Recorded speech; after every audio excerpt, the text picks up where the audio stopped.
Welcome back to Drumbeat. 1st Battalion 87th Infantry Regiment soldiers recently held a battalion formal ball at the Edgewood Resort in Alexandria Bay, New York, just north of Fort Drum.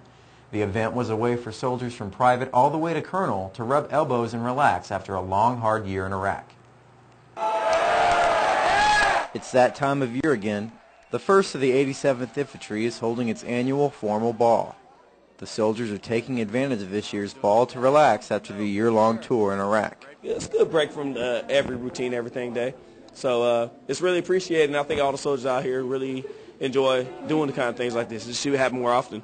The ball included the traditional grog ceremony where the soldiers paid tribute to 187 soldiers past and present.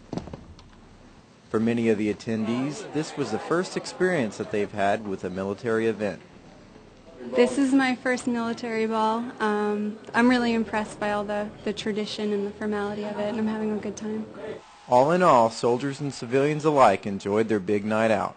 You having a good time? Having a wonderful time with a beautiful lady, and I can't ask for anything else on a Friday night. So. Reporting for Drum TV, I'm Specialist Luke Allen.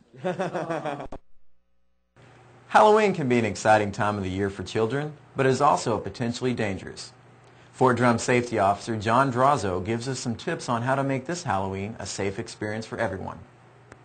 First of all, if you can, using a cosmetic or face paint is much better than using a mask, which can obscure the vision or cause the child difficulty in breathing. If you do elect a mask, make sure that it's got a good field of vision so the child isn't tripping. When you come down to the costume, the first thing you should look at is a label. Make sure that it says flame retardant. That means it will resist burning and it will extinguish immediately once it's removed from the ignition source. Make sure costumes are light and bright enough to be clearly visible to motorists. Now let's talk a little bit about decorating, okay? You should welcome your trick-or-treaters with porch lights and all your exterior lights on. And once again, make sure all pathways to your home are well lit. If you do use decorations on the lawn, use decorations that are either soft, like some of those blow-up type decorations, or the soft plastic. Avoid anything that can become a tripping or an impalement hazard. If you keep to these simple rules, you'll ensure that your kids and the kids that come to visit you will have a safe and happy Halloween.